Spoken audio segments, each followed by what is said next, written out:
Good morning, happy Wednesday, hump day as some people call it. Today we continue to read from B.K.S. Iyengar's Yoga. This beautiful book was taking a whole bunch of different books he's written and premises and put them all into one more modern, shiny example. Today I came up with the reading for Yoga for Ailments. Yoga is the golden key which unlocks the door to peace, tranquility, and joy. Yoga can heal parts of our body that have been injured, traumatized, or simply ignored and neglected. Medical treatment can accelerate the healing process, but all too often it cannot tackle the source of the problem, and you'll just have to keep winding up in the same place again. The ancient yogis realized the cure for diseases lay within ourselves. They formulated a therapy which worked on our very nature to enable the systems of the body to function as effectively and efficiently as possible, both preventing disease and curing it.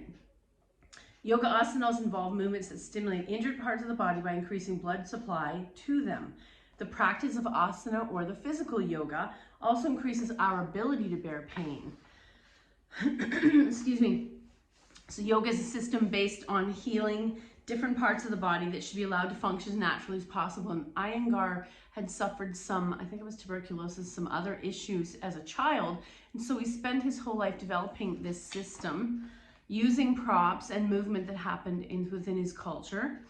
Practicing recommended asanas will rejuvenate your body and then tackle the cause of the ailment. So there's 4 pillars of yoga therapy: the physician, the medication, the attendant, and the patient. In the yogic worldview, the page Patanjali is the physician. Asanas, our yoga poses, are the medicine. The yoga instructor or the attendant is the attendant, so that might be the teacher, and the student is the patient. Asanas are recommended to patients according to their ailment and their physical and emotional condition. That has to be done with care. If the doctor's diagnosis is wrong or the dosage is inappropriate, the treatment can actually cause harm to the patient. So the more we know our body, the more we practice yoga. It's kind of a catch-22. Know your body, practice yoga, and know your limitations. And just because you can doesn't mean you should. My teacher says this all the time. The human body is a very complex piece of machinery, a finely connected network of muscles, joints, nerves, veins, arteries, and capillaries. And the hardest task is to keep all these elements coordinated in good working order under the best of circumstances. Many friends of mine will injure one part of the body while trying to fix another part. And without that balance that we are looking for between mind, body, breath, spirit, we tend to cause these overages in different parts of the body.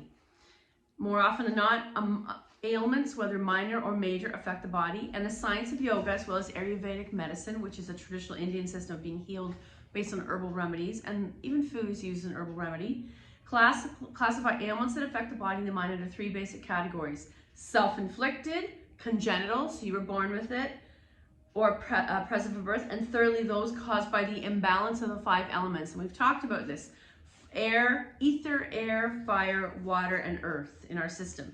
Yoga treats all 3, but the pace and effectiveness of the cure depends on the ailment and the constitution of the person we're starting.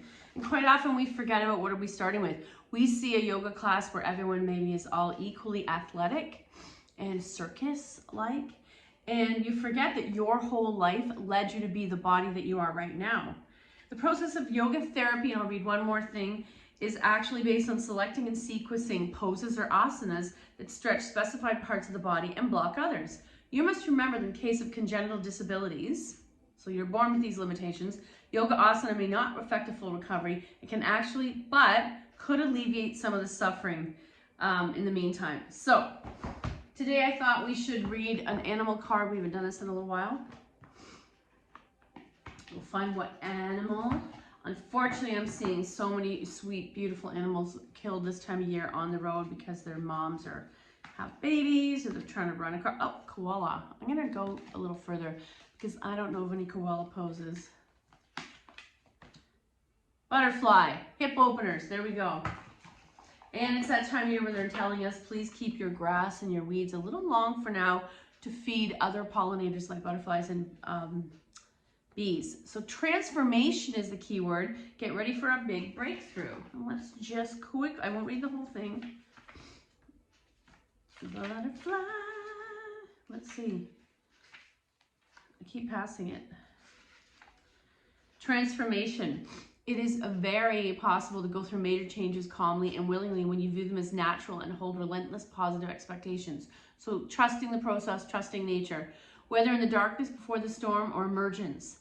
The process of coming out of a self-created cocoon, in some occasions cause this, or the full and glorious experience of a new you. It's faith in the wisdom of something bigger than you. Source that you will be guiding your, there's no need to identify or feel constricted when you're going through all this change or your cocoon. It's just a phase. The truth is that you're actually birthing each and every moment, yet sometimes there are larger cycles that incorporate so many unexpected twists and turns that it can at times seem momentous and frightening. You might feel scattered, uncertain, and flitting from this to that, with seemingly no thread of continuity that you can hold. It is worth it to pause at these times. Enjoy the richness and bounty of all. What's coming is your fruition. Okay, I like the idea of rebirth and not being afraid of it. And we are creatures of habit. So whenever we have changes that are not our choice, our script, or we don't feel comfortable with the choices, we freak out. So imagine if you welcomed each choice or change in your life, especially every change, to being purposeful new layers of your cocoon coming off. So butterfly, we'll do some hip work today, coming onto the mat. Come all the way down, and we'll take knees to chest, little boat. Knees to the floor on the left, right arm opens to a T. I'm going to come to cactus right away, but can I keep the feet together in a double leg spinal twist, but open just the top leg? Ooh, I'm not going to do that, it doesn't feel comfortable. Center and to the other side. So tight. And back to center. Let's do some egg beaters and open up. I'm going to take my feet to the mat, knees wide, arms back in a cactus. We're going to do a reclined goddess at the very beginning of class because we're going to be working with open hips to create a butterfly. I want to see what our baseline is. 5 breaths. Inhale 1. Exhale. Inhale 2. Exhale. Inhale 3. Exhale. Inhale 4. Exhale. Inhale 5. Exhale. Close the legs, knees to chest, little boat. Let's take right leg in, left foot in the air. You're going to flex, wake up the back of the leg, and slowly lower. Pulling that right knee in. Let's take left hand takes right knee over, single leg spinal twist. Center. And now I want you to come into tree pose on the floor. So this right foot hits my left thigh, knee drops open, left leg is straight, shoulders in a cactus. Can we take 5 breaths here? What am I going to call this? Reclined tree pose. Inhale 1. Exhale. Nice work. Inhale 2. Exhale. And inhale 3. Back up. Knees to chest. Little boat. Left leg in. Right leg slides straight. Pull it in. So these opposing hips are stretching. Excuse me. Right hand takes left knee over. Single leg spinal twist.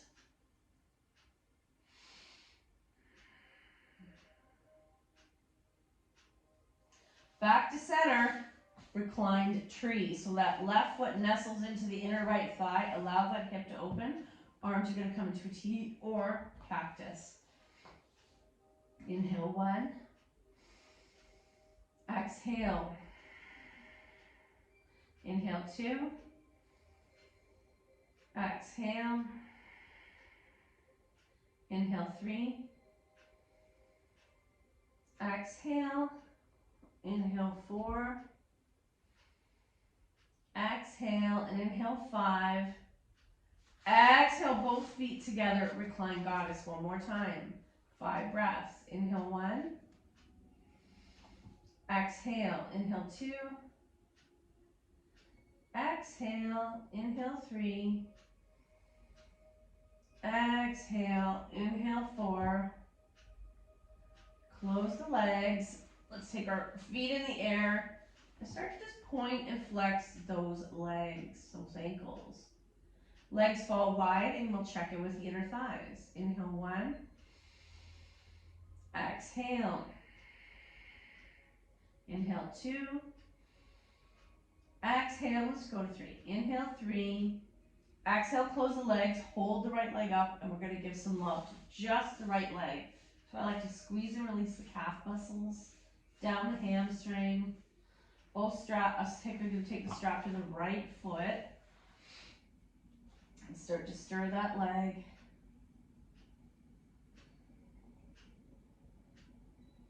Both straps in the right hand, out to the side, arm to a T.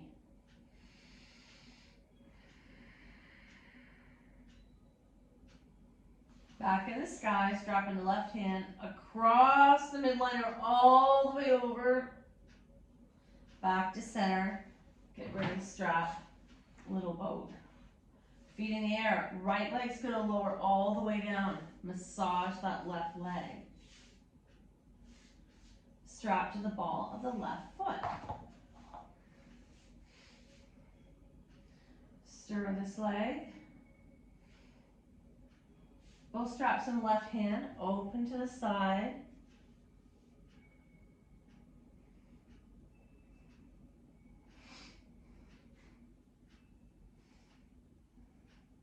Back to the sky, across the midline.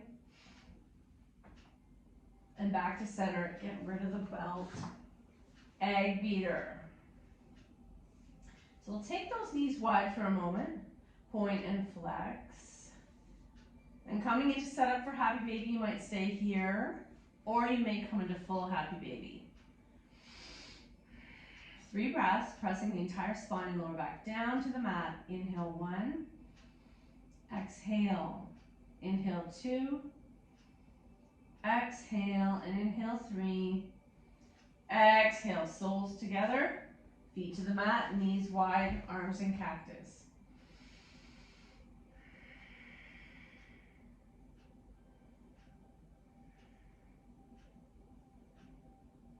Close your legs, and let's quickly do right foot flexes onto left knee. Open up, we're going to come into thread the needle.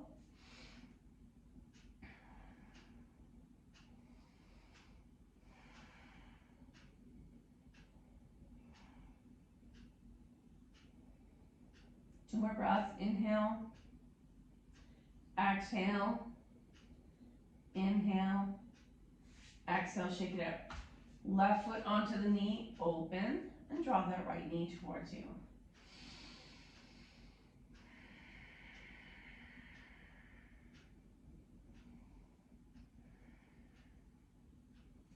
And shake it out. Rolling onto our side, coming all the way up.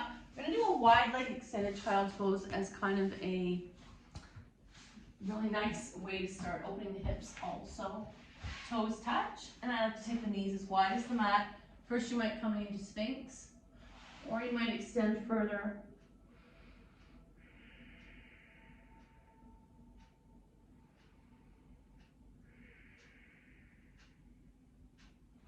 And then we'll come up to the tabletop, tuck the toes, a little tiny cow, looking up, engage that core, slowly turning into cat. We're going to push the floor away. And I like to look at the floor between my hands. Nice deep arch in the upper back. Coming back into cow. Slowly the spine, now the head looks up. Back into cat. Inhale, cow. Exhale, cat. Inhale, cow. Tuck your toes, pressing into a short downward dog. High up on those heels, pressing your heart towards your thighs. Walking your feet in towards a forward fold and let your head go. And then coming up to standing. Okay, we're going to do a couple sun salutations to get that fire Agni going. Inhale up, exhale, fold swan dive. Half back, plant, all the way down. Sleeping cobra. Baby cobra, dog. Pedal your dog once more. Identify where's the area of tension or holding in your body. Right foot forward, left foot back. I'm going to drop my knee down, walk this front foot forward, and now I'm in a very deep low lunge, stretching this left hip. Hands release, feet together, fold, rise, heart center. Inhale up, exhale, fold. Half back or half back here.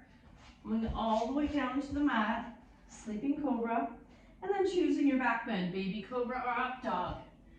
Pressing into downward dog. Left foot forward, right foot back.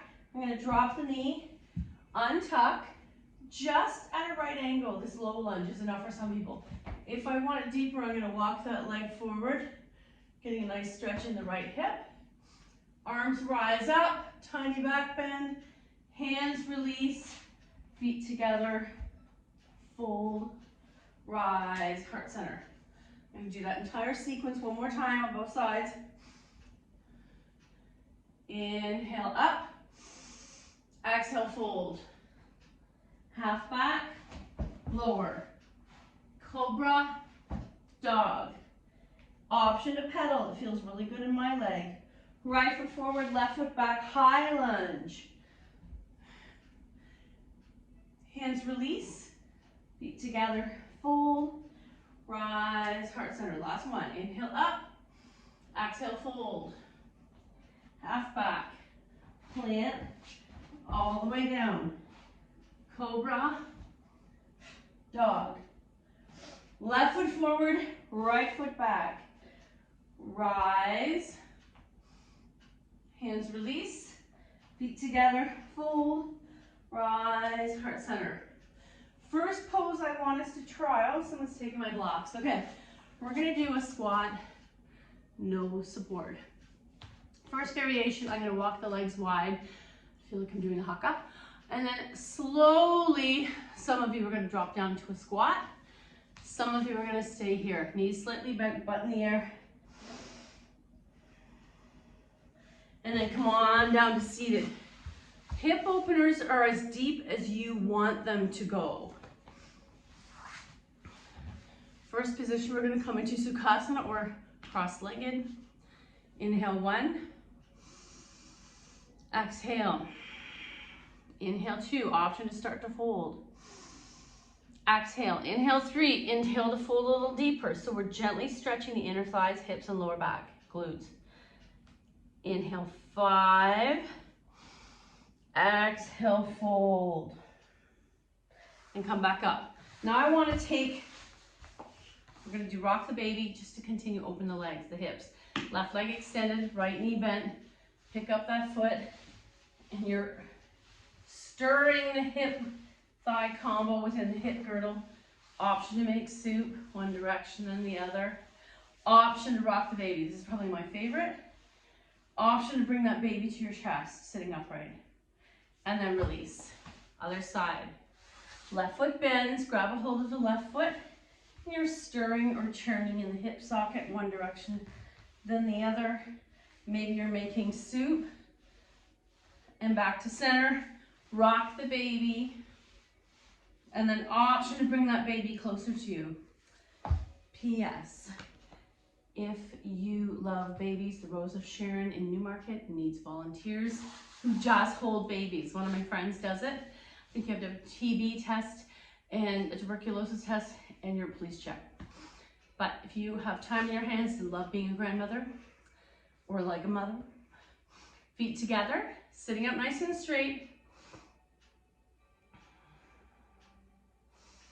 As I'm moving the chest forward, I want you to gently press the knees towards the earth. These two opposing forces. Inhale, 1. Exhale. So option to stay where you are or option to bend the elbows to the inner thighs, hinging at the waist, tiny stretch. Option to bind and grab your feet.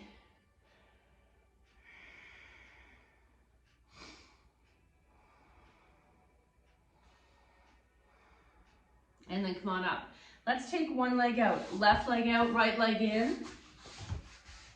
I'm going to pull that leg in, sitting up nice and straight. Flex that left foot, and maybe bring the hands to the inside so that we can begin that idea again of forward fold, where the inner thighs are moving outwards, but the sits bones are rooted. Option to keep going a little deeper, just don't drop the head. and back up. We'll switch the other side. Right leg out, left leg in, hinge.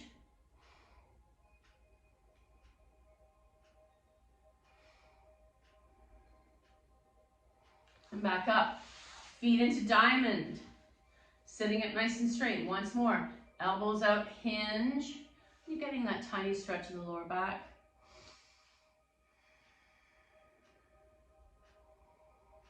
Let's take 5 breaths, hinging to your comfort level. Inhale 1. Exhale. Inhale 2.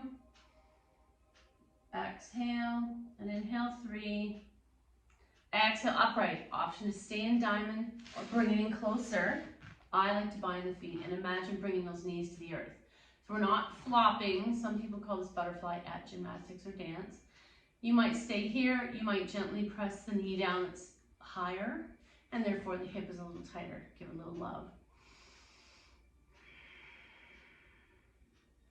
And then extend the legs, roll up the ankles. Okay, we're gonna do a quick, we call it the mermaid. I'm gonna flip my legs to the left and flex those feet, sitting up nice and straight. There's the stretch, that internal rotation of that left hip. I might sit as is, I might do a twist, and then a counter twist. And this is where I feel like a mermaid on a rock.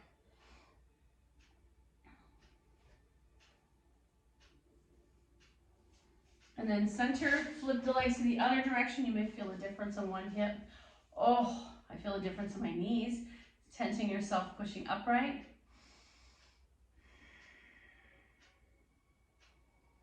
Option to twist, and then counter twist. Release, and roll up the ankles. I'm gonna do this pose, love it. I sometimes will lift one cheek, butt cheek, then the other, moving the sits bones out a little more exposed. Sitting up nice and straight, feet are flexed, belly engaged, hinge, and guess what's gonna stop me? Those inner thighs and hip, groin muscles.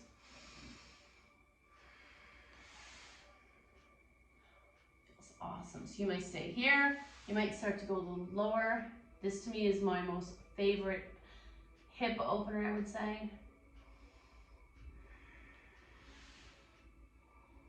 And quite often if we work on the hips, we alleviate lower back issues, so all that interconnectivity comes to play.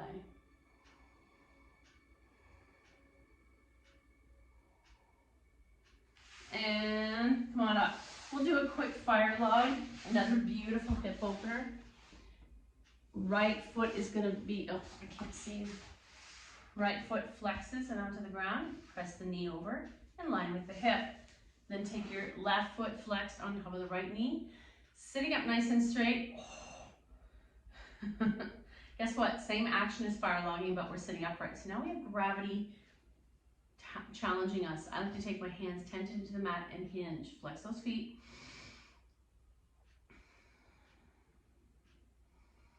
Inhale, grow tall. Exhale, hinge. Inhale, grow tall. Exhale, hinge. Do you feel that in the glute and lower back? Inhale, grow tall. Exhale, hinge. And release, roll up those ankles. Left leg's gonna be the bottom, right leg's gonna be on top. Oh, there's my tight leg. Sitting up nice and straight, feet are flexed, ankle on knee, knee on ankle. Not sickling inward. Inhale 1. Exhale. Inhale 2. Exhale, hinge at the waist. Inhale 3. Exhale. Inhale 4. Exhale. One more time. Inhale 5. Exhale. Our counter pose, we're going to come back to that diamond. Not pulled in close. Sit up straight. Grab a hold of your ankles or your knees, and you're pressing that chest forward. Tiny forward fold and hinge at the waist.